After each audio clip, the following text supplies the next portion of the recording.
What is up? This is Alex Osterly, and thanks for tuning in to another episode of Food Marketing Nerds. Today, we're chatting with Matt Dimore, CEO of Yumbutter, about scaling a B Corp and increasing the positive impact that your business can really have on the world. Matt and his business partner at the time founded Yumbutter with only $900 and zero industry experience. And in this last year, they've grown their distribution from around 750 stores to over 4,000. Now, in this episode, you're going to learn where the bottlenecks are that come with scaling a CPG brand, the challenges and benefits of running a certified B Corp, and really how to increase awareness around a bigger mission when you get into new stores. And the ways that they're doing this is pretty innovative and pretty cool. So if you're growing a CPG brand with a mission to give back to the community, then you're really going to enjoy this one. Let's go talk with Matt. Welcome to the Food Marketing Nerds Podcast, where we talk marketing, branding, and social media with the smartest minds in the business. Here's your host, Alex Osterly. Matt, thank you so much for coming on to Food Marketing Nerds. Absolutely. Thanks so much for having me. So can you give our listeners just a little bit of background into your career and a little more information about Yumbutter? I'll start with myself. Grew up in an entrepreneurial family in very central Wisconsin. It was kind of like the Disneyland of the Midwest. And we had a very small family-run business. We were in the resort business. Just learned a lot about very rudimentary business philosophies and ethics and things of that nature. And from there, went to college, also in Wisconsin, the University of Wisconsin-Madison, studied business. After that, traveled a little bit after college, found my way back in Madison, which led me to the foundation of creating Yumbutter.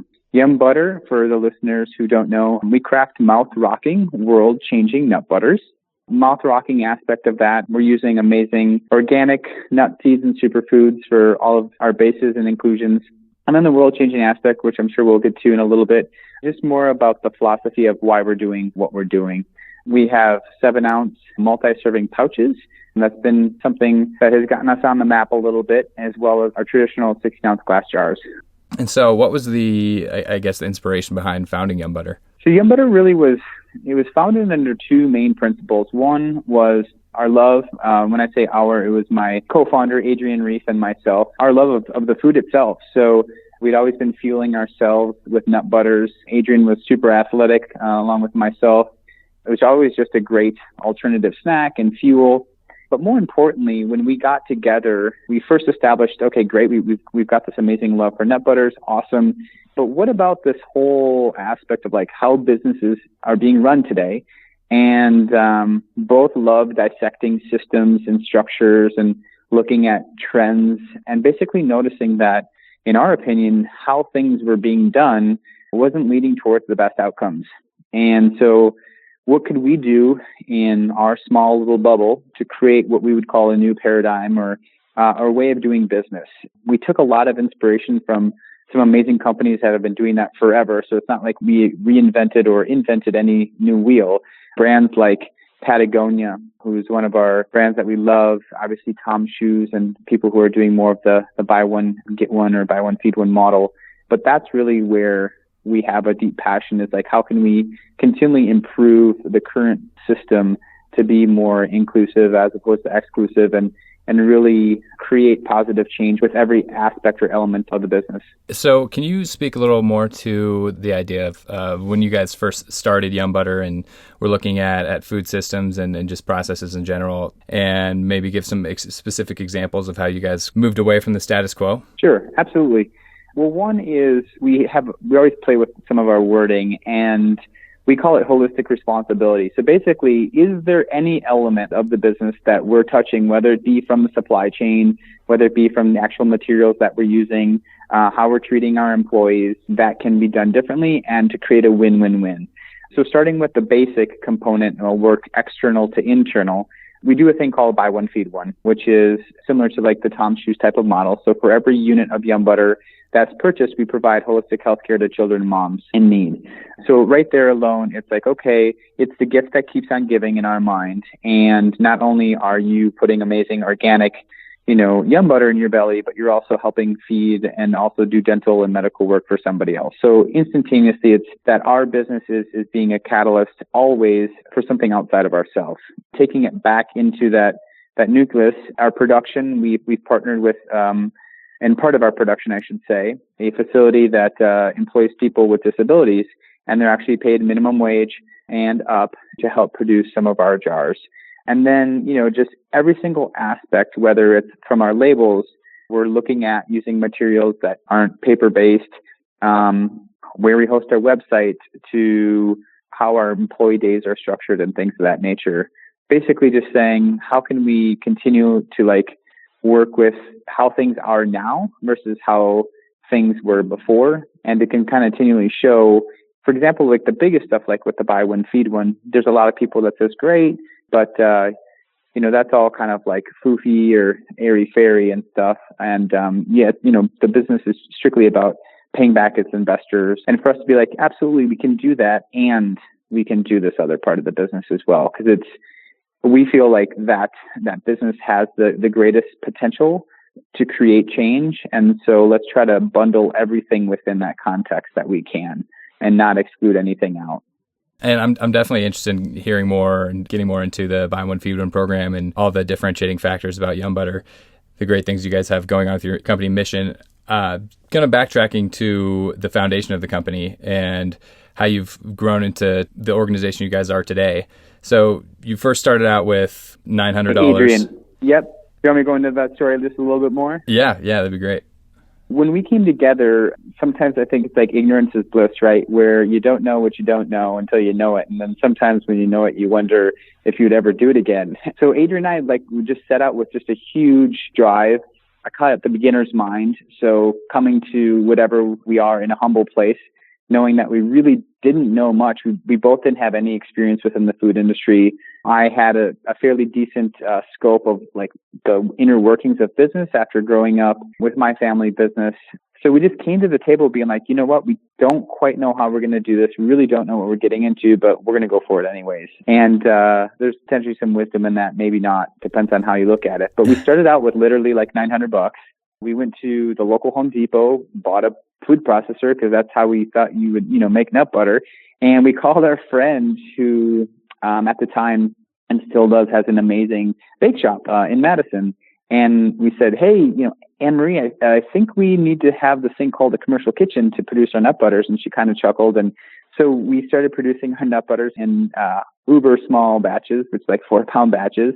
And we did 100 farmers markets for the first year. And we just basically, from that point on, put one foot in front of the other. And it was okay, we need packaging. Where did packaging come from? We need to have really cultivate and tell the story and develop the brand.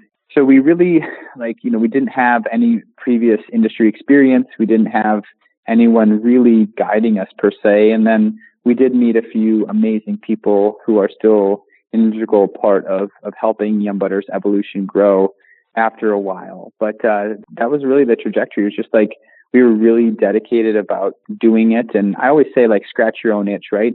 So our market was ourselves. We knew that we were speaking to a crowd that was of two at the time, Adrian and myself. And if there was two people out there, we were pretty sure that there was going to be more that had a similar desire to support businesses in the way that we do, to run businesses the way in which we would want to run it. And without being naive as well, right? I mean, we don't want to always err on the fact of why we're doing certain things, because at the end of the day, it's the nut butter that drives the ability for us to do other things. So we always stayed focused on making sure that we did produce amazing butters that were fresh and were functional, and for the jars that didn't leak and XYZ. But that really was the foundation for us, which was just have that big heart, big passion, problem solve. And really when we get to barriers say, I don't know how we're going to get around this, but we'll just continue to try to figure it out. And then just approach everything with that beginner's mind and say, you know what, be humble enough to ask for help and go for it. I agree with you. Ignorance is definitely, sometimes it works to your advantage because you do things completely different from everybody else in the industry, and it sets you apart. At the same time, right, it still introduces challenges. So I'm curious, whether it's from a financing or scale standpoint, what does it look like going from a farmer's market where you're producing it yourself to going, are you banking the net income from your revenues or sales, or are you looking for investors to go and find a production facility to actually start growing the company and producing at scale? Yep, great question. So initially it was some very, very, very, very small, friends and family money, literally just enough to kind of get us up on our feet, a few $1,000s. And then from there, it was just kind of turning those profits into, hey, we need to buy, a filler and let's build out our own little small 500 square foot manufacturing space. And then realize that we weren't going to be able to scale quick enough at the pace that we were able to reinvest in the company. And that's when we decided, okay, we need to get the bank involved. And so we were able to have a small little loan from the bank and kind of grow that way. And then kind of stair-stepped it a little bit more. And then initially did a few small rounds of financing where we did take some equity in the company, still very small in friends and family. And that was probably what I would say would be the biggest area that if I were to start fresh tomorrow, how I would approach things a little bit differently. And it's all depending on timing and pace and what your deliverable is and what's happening in the space that you're participating in. But we chose to go more the slower route. And we're doing a few things now that will hopefully set us up for some larger growth. But for the most part, we definitely did like the stair step and friends and family and bank, and then finally to the place where we are now. So just to provide a little context, how long was that time period for the slow approach? It's about 6 years. 6 years. And again, sometimes that might be like very fast, but in scale, we're still very, very small for everyone listening that are out there in comparison to a lot of the big brands. And we didn't go through the quick accelerator. We didn't do the Shark Tank and get the big exposure. So there's a lot of things that people are doing now, linking up with other big companies and piggybacking on some of their distribution channels or plugging into a broker network and getting an investment from them and getting shot out into distribution. So again, no wrong way to eat a Reese's in my mind, but that's just the path that we took, and we're just kind of doing our thing. So going back to the time frame where you guys put your heads together and said, okay, we are going to need to find more outside funding in order to actually scale this or grow this to where we want it to be within the time frame. What were a few of the main bottlenecks that were the catalyst to you guys saying, okay, we need to go out and actually go find some outside investment or further outside investment? Right. Yeah. That point was right around 3 to 3.5 years. And I had mentioned earlier that we had linked up with a few people who had been in the space before.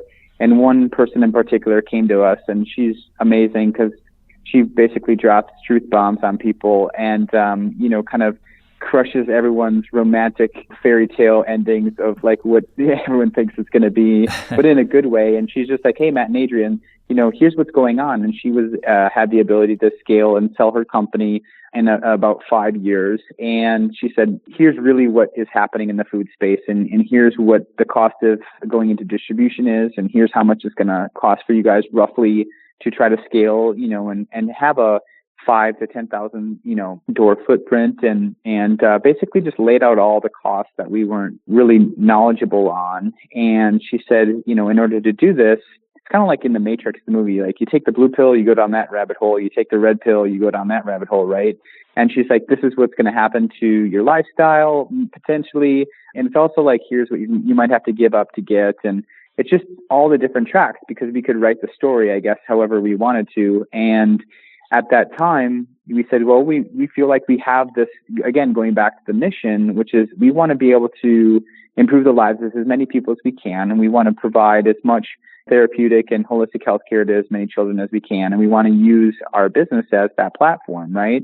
So we're like, we want to have scale. And that was our final conclusion. We didn't want to have like a local, we'll call it peanut butter shop with like our back end processing or something like that. We really wanted to have a platform to speak from. And that's what we felt like the best way to do it was. So then obviously the biggest bottleneck that you had asked about is that financing piece. And that's really when, well, first of all, we changed the offering. We went from, I shouldn't say change, we really highlighted a different offering, which was from our jars to the pouches. And the pouches are a pretty big reason why we have the distribution that we have today. Could we have done it without the pouches? Probably, maybe not to the scale and maybe not to the awareness, but that really helped us be differentiated in the market on many levels and get the attention of buyers and different things. So it was the combination of the offering got shifted to let's push out the pouch that at that time wasn't really being done in the nut butter world yet. And then let's back that up with how can we put some additional financing things in place in order for us to be capitalized to do that. You guys are working on the production side, the operations, and at the same time, it sounds like you guys are developing this 3 Ps concept. Can you go into that, how that came together? Absolutely. So the three P's that we could say differentiates, in quotes, Yumbutter potentially from other nut butter companies in the industry is our potions, our packaging, and our purpose. We wanted to build the company, and if you think about like a stool, right, there's a lot of times three legs, and a lot of times in this space, you can come and you can rip off any sort of flavor combination. People can reverse engineer that in a split second. And for us, we wanted to be multidimensional. So we wanted to develop a really holistic, well-rounded brand. That was almost like our point of differentiation, is that we had depth to the brand. So the potions is, first of all, we call all of our stuff potions and not flavors or SKUs, but we believe there's a lot more going on in the pouch or the jar than just the nut seeds and superfoods. So we refer to everything by potions. And we always wanted to be pushing the envelope a little bit on what's included into the nut butters without getting too ahead of everyone and kind of polarizing ourselves to just like the hyper foodie or, something else like that. We wanted to be really accessible. Again, going back to the mission, we wanted to have the most people, have access to that. The packaging was another point of differentiation, that if someone came and said, great, we're going to also launch into flexible pouch and we're going to use organic superfoods and probiotics as well, then we had the purpose, which is kind of like our last, I don't want to say protection mechanism because that sounds too kind of cutthroaty, but just for us, that well-rounded package is the purpose, which is that ties everything together and that grounds what we're doing, which is our mission is to improve people's lives through food. So really, those three P's are the foundational pillars of how we are positioning ourselves in the space so that we can have our unique stamp on the nut butter space. And was that something you guys came up with on day one, or was that a work in progress to come up with that? Yeah, that was definitely a work in progress. We were creating a PowerPoint actually for an investor, and I'm like, man, how do we distill this down to something that people can remember and it's easy and it's on the top? And I'm like, oh, it's like our potions, packaging, and purpose. And I was like, oh, it's our three P's. And so when we do a lot of training calls to our brand ambassadors or for our brokers or whatever like that, that's what I tell people. It's like, hey, you show up at the meeting and it's the Whole Foods buyer sitting across the table from you.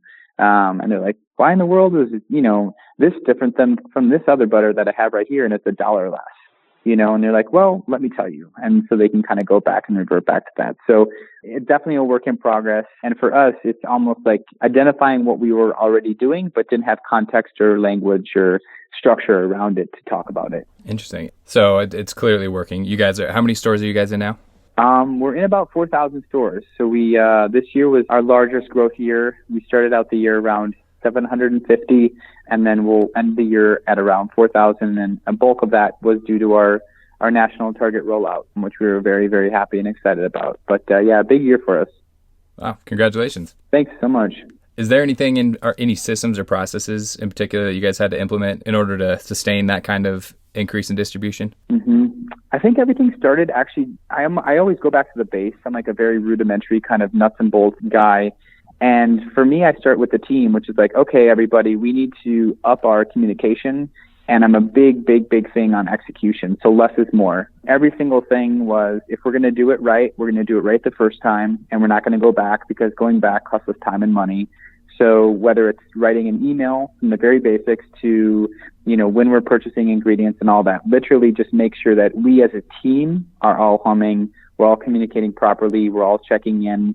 There's very clear dissemination of information. So that was like the very first thing that I was like, okay, as we get a lot more static, we need to be very, very clear ourselves. And then from there, obviously the next step is just the planning and the purchasing and making sure that, we try to project appropriate volumes and sell through and stuff like that, because we don't have a lot of past data to understand from like, okay, what will be the sell through at some of these stores? We don't want to build too heavy or too small. So leaning into that, trying to get as much information from our extended team, like our brokers and stuff.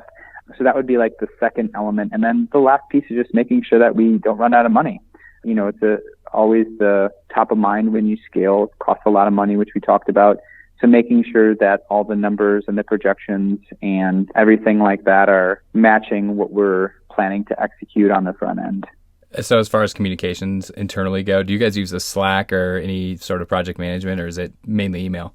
Yeah, we do weekly kind of team meetings, and after that I'm a big phone guy actually. I believe that just getting on the phone and just hashing out something that if you have your list at the end of the day is really good, because you save a lot of time in the back and forth and this and that. But it's really just setting the foundation of the basics, like literally when you write an email, make sure that there's every single thing that person knows to respond to, and that you answer all the questions up front. So there's not a thread of 4. It's a one and done email, and it's a full response, and it's locked and done. So kind of just going back to like not being lazy actually, and depending on some of the other systems, but just, make sure everything is kind of fully executed on that front. But we use very basic project management software, and then it's email and just literally verbal and in-person communication. That's great. And that is got to be one of the most challenging and important parts of growing a business, is just keeping that communication streamlined. And I think a phone call is probably the easiest and quickest way to hash that out. Yeah, and some people are actually, it's funny, people are, I feel like, are going one way or the other, like completely taking out phone calls and like solely relying on emails or texts. But I just found that there's so many people use and their tones, and there's just so much room for misinterpreting somebody when you're not talking. And again, for me, I just want to make sure that we do everything right the first time and we don't kind of misfire. And sometimes we'll even slow the team down so that we can make sure we can execute right, and then we go out, as opposed to kind of rushing it. But it's tough. There's everything is like a hurry up and wait type of, environment, and everything's at the last minute, and the whole system is kind of like frenetic energy. And so it's tough to like say, okay, everybody, like take a deep breath. But that's something personally, and just kind of a little bit of a side tangent, that's something that I'm very, very interested in. I have a holistic health background. So I did a lot of kind of psychological development and communication styles. And so that's like my personal fun that I get to implement into the culture of the company, is just having people really understand each other and work on proper communication and clarity and stuff like that. So kind of along that same idea of communicating, you guys have this great mission with Buy One, Feed One program. And you're getting into all these new stores relatively quickly. Is there anything you guys do to kickstart sales at a new retail partner or build awareness around the product and your mission? Yeah, we do the best we can to really put I'll call it a mini campaign-ish around any sort of new store launch. So we'll try to layer that with promotions, with demos, with in-store trainings for the buyers, maybe even around any sort of event happening in the area. We have shelf talkers we've created specifically to express the buy one, feed one, which most stores actually don't prefer, but the little independents that allow us, we'll do that. We do welcome kits. So like literally every single store will get a welcome and a thank you note from us explaining, hey, here's all of everything that they're going to need to do to share the story or to better educate their customer on our food. We're not exactly sure of the impact on that yet, but it's my philosophy that like the little things are kind of what sets you apart and helps build the relationships as well with the stores. So that's really build these kind of mini campaigns around each store launch. And now remember, for like the ones and twos, that might not happen, but especially for like the smaller to medium to larger chain accounts. That's interesting. And you mentioned brand ambassadors, and you're training them on the 3 Ps and the culture of the company. How does your brand ambassador program work? So there's a lot of great companies out there that help. We tend to lean towards trying to find internal people who are in the specific areas and regions that we're looking to have support in. And then from there, it's establishing that personal connection, making sure that they're a good fit, kind of represent the brand well, because 9 times out of 10, someone who engages with Yumbutter, that might be the only person that they ever associate Yumbutter with. So we really go through a pretty intensive process to find the right person. And then we do a really, really big education piece on them. And I'll sit on the phone with every single one of them for an hour or two and make sure that we're accessible and that they feel very knowledgeable and comfortable with basically fielding any information and really being that extension of Yumbutter. And so are these brand ambassadors going to stores and doing demos? Are they setting up at events, or what do you have them doing? Yep, all of the above there. So the bulk of what they're doing is going to be in the stores and doing samplings. They'll help us out for sure at events. Like we're going to be doing a yoga expo in Los Angeles next week. And our best ambassador out there will be going to the event for us. We have, a smaller type of crew, but we've got a few people in California, a few people up in like the Pacific Northwest, Washington, Oregon. And so we use them for a lot. So it's almost like they're definitely part of the family. And And if there's other things that we need from them, let's just say Whole Foods is having like a local fair and we're like, hey, we need some representation there, or a Veg Fest, or even at Expo West, or if we do like a publicly facing show, we'll have some of them, come down and help. So we'll use them for a lot of stuff. And so I'm sure recruiting brand ambassadors, one of the things that attracts them to Yumbutter is the fact that you guys have this buy one, feed one program, which we've kind of been dancing around and talking about this whole interview. Can you give some context and explain what the buy one, feed one program is and how it works? So buy one, feed one, very simple. For every pouch, like I said, or jar, we provide holistic health care and therapeutic supplementations for children. We have a personal connection with the clinic that we support. It's in Xela, Guatemala, which is in the Western Hemisphere of Guatemala. We actually started the buy one, feed one here in Madison, delivering organic nut butter in 5-pound tubs to after-school kids, and realized after a few months when we were getting them all back that the children weren't eating them because they didn't have sugar in the butters, which was really disheartening. So Adrian and I were like, wow, that was kind of an awakening there. And so we went back and said, well, what's happening here versus what's happening outside of, our borders? And what we felt was happening here was there was just an education piece that was missing, where outside of the borders, it was more of an access issue. So we started to then just do more public speaking here and getting into the elementary schools and talking about healthy food for kids here. And then we met up with a gentleman who had been traveling, and this was, I think probably 12 years ago now. He was actually hiking in Guatemala, fell in love with the people, and really wanted to use his skills as a doctor to help kind of restore that area, seeing how the rate of malnutrition was so high. And so we started this 4-room clinic, and literally it's like this old little schoolhouse in the country. You got to take the chicken bus to get there. And he said, I really want to help this area. So he does dental work. He does like deworming practices. So when people have Giardia or crypto or whatever, they can actually like absorb the nutrition that they're getting from the supplementation. But the big point that they do there, which excited Adrian and I the most, is the education piece. So they really do a good job about educating people about good food choices. So not just handing them out some therapeutic supplementations or sachets or fortified whey powder or whatever that they need to give them for their specific condition. They're educating them on why it's good to eat vegetables and the difference between fried foods or whatever that might be. So right now we support primarily the nutrition program, and then we help offset some of the other costs associated with running the clinic. And it's really amazing because we are a significant part of that organization. We've been down there a couple times and have a really personal connection with the people down there. It makes it really real when you go down there and you're literally holding the children that, you're helping and taking pictures with them and riding the bus with them and hearing their stories and trying to speak Spanish with them. And that's really where, we're able to help right now. And we're always looking at ways to expand the give in a way that kind of fits within our structure, fits within our size, fits within our financial means.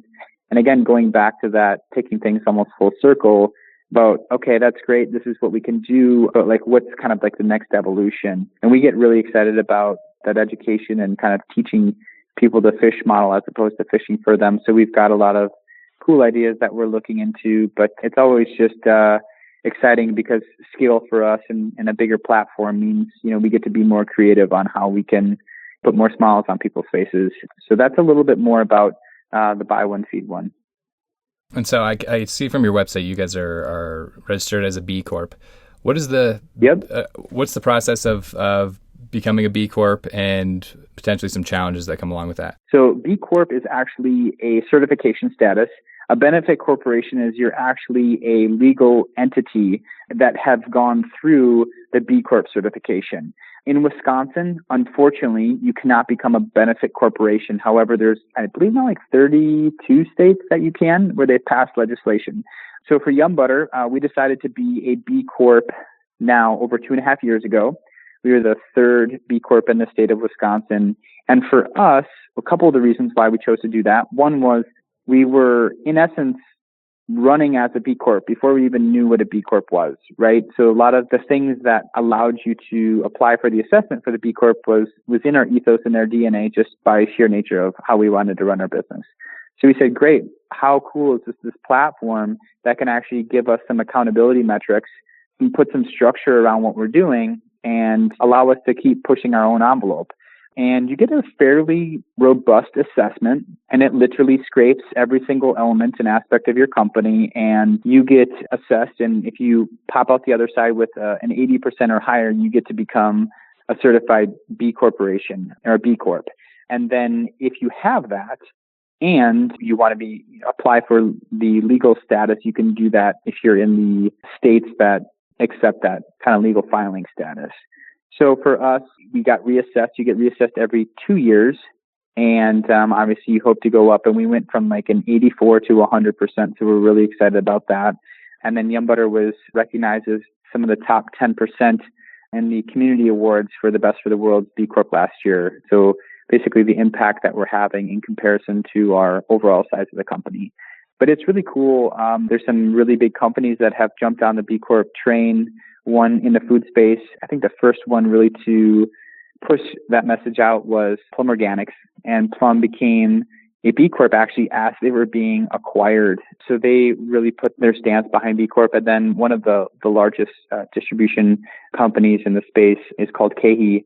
They just became a B Corp last year, which is really, really great. They're just cool being a part of that community and that conversation to really, again, it kind of dovetails exactly what we're doing. How can we keep using business as a catalyst for change? Has there been anything in particular that you've found most effective in the way of getting that message out there? That you guys have this great mission, you're in these new stores. I know you mentioned the brand ambassador program and these mini kind of campaigns. Would you say those are the most effective, or is there anything else that you guys have? Yeah, it's really interesting because there's been a lot of conversation around, like, at the end of the day, what truly do people care about, right? And there's been kind of bigger studies. I was in the audience of a panel discussion with the former founder of Method Soap, who now founded the non-dairy beverage company called Ripple. And there was, who else was up there? There was New Belgium Brewery, kind of in your area of the woods, and Dansko Shoes. And they were talking about, like, at the end of the day to the consumer, as of right now, what truly matters. And it still comes down to, in the food space, it's taste and it's price. And so how, in regard to hierarchy of messaging, where do you place this message about what your company's doing? Because if you're doing it, you kind of want to let people know about it, but you don't want to bonk them over the head with it, because then they're like, what are you truly selling? You know, you're selling peanut butter, right? And nut butter. So we've really gone back and forth. And for us, we've always, for the most part, resided on, we need to let our food speak for ourselves. And then, oh, by the way, like, if they decide to do some research on our company, you know, and they find out, hopefully in their mind, some of the interesting things that we're doing with our business, then it's just like the icing on the cake. But we don't really want to lead with that messaging because, again, at the end of the day, what we have found is consumers really, they care about functionality, you know, nutrition, and taste and price. So in regards to how we get that out, in a lot of our messaging, it is, we lead with that. We lead with the food itself. And then when there's time and when there's space, and in a demo, that might come when someone's already tried our food and they're like, oh, wow, this is amazing almond butter. And we're like, oh, yeah, cool. And, you know, another thing that we do with our company is we do a program called the Buy One, Feed One. We wouldn't start, you know, the demo with, hey, we're a Buy One, Feed One company. But some people will name their company after, like, their mission. And again, there's nothing wrong with that by any means. It's just for us, we decided to, like, kind of really try to let the food speak for itself. And then ultimately, that's pretty much the foundation of what we think is the baseline. Like, you know, being a Buy One, Feed One social mission company, that's just kind of like the normal. And why would anyone else do anything different? So it's almost like there's nothing special about it. No, I think that's a really novel way to look at your own business and just business in general. Is why wouldn't you use business as a vehicle for a bigger mission? So I think that speaks highly to you and to Yumbutter in general. So is there anything throughout the course of growing Yumbutter? Was there a hard learning or learning experience that would have made your life a lot easier had you known it when you first started? Oh, the list is endless. The answer is yes, yes, and yes. Everything takes 10 times longer than you initially, you know, anticipate. So don't plan on it going right. You know, everything breaks down and you're putting out fires every day, but it's just normal. So get over it.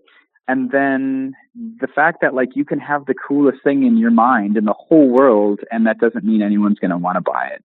And really understanding the consumer behavior, understanding the timing, understanding like the way of execution on a much deeper level than what you see on the surface.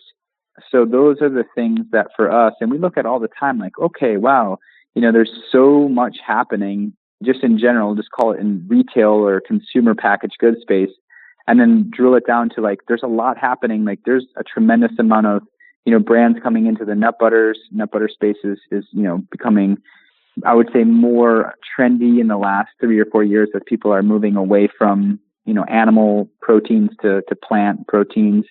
So how do you position yourself, and what techniques and strategies really matter at the end of the day to like allow your brand to kind of sift through the others? Yeah. So those are some of the things that, if I truly deeply understood at the start line 6 years ago, we probably would have done things a little bit differently.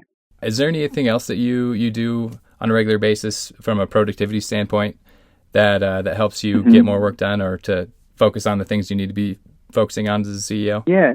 A big thing for me is just, I want to make sure that the team is well and happy.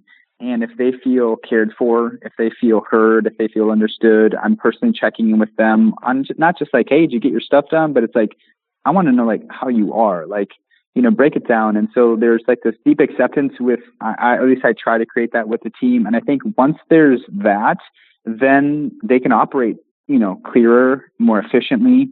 They have a sense of being cared for. Therefore, they're going to go the extra mile and doing what needs to be done to like sell more Yumbutter, I guess. And so for us, it's that personal connection where I try to, connect in with everyone and then get everyone else connecting in, and just making sure that there's no, like a lot of the stuff that could drain productivity, which is like drama and cattiness. We're a small organization still. And so we all have to be really humming. And if one person's kind of, down and out, like it has a big effect on everybody. So we do our best to kind of surround that and, just create a really safe space where people can come in and it's, you just accept it and, let's just rock and roll. Through that process, were there any books that you've read that you would definitely recommend to somebody in your shoes or wanting to be in your shoes someday? Yeah. It's kind of a couple. Some are like cliche and classic, old school, but How to Win Friends and Influence People, an old Dale Carnegie book. It's also Compassionate Communication by Marshall Rosenberg. It's like a nonviolent communication. I'm kind of exposing myself here. I'm not like the hugest reader. I listen to a tremendous amount of podcasts, but I glean information from talking to people. So obviously that's what I do with others, right? But it's been really about surrounding myself with people who I feel have really amazing wisdom and doing exactly what you're doing with me. But I would interview them and be like, just to dive deeper into their psychology of people and kind of habits, routines. And it really comes down to, a lot of times the basics is like put yourself in other people's shoes, learn compassion, tell the truth, and like literally like the basics of human morality. And then I think a lot of the other stuff is taken care of when you do that. That's great. And this has been a really great interview, getting to hear how you have built the fundamentals of Yumbutter on not just a great product, but also a much bigger mission, and the culture has played into so much of a factor to that. So where can people go to find out more about Yumbutter and what you guys have on the horizon? Aside from Target, everyone should go to Target and check out. I think you guys are going to crush it there. Cool. I appreciate that. Obviously our website, yumbutter.com, you can surf around there and check out what we're doing. On the West Coast, the best spot is going to be, Whole Foods and some of the independent natural grocery retailers like Mother's Market, Jimbo's, and New Seasons Market and stuff up in the Pac Northwest. Rocky Mountain region, you can find us at Whole Foods and Vitamin Shop, and then Target nationwide. Awesome. Well, thanks so much, Matt. Yeah, I really, really appreciate your time. Thank you. Thanks for listening to the Food Marketing Nerds Podcast. For interview transcripts or to download your free social media ebook, check out foodmarketingnerds.com.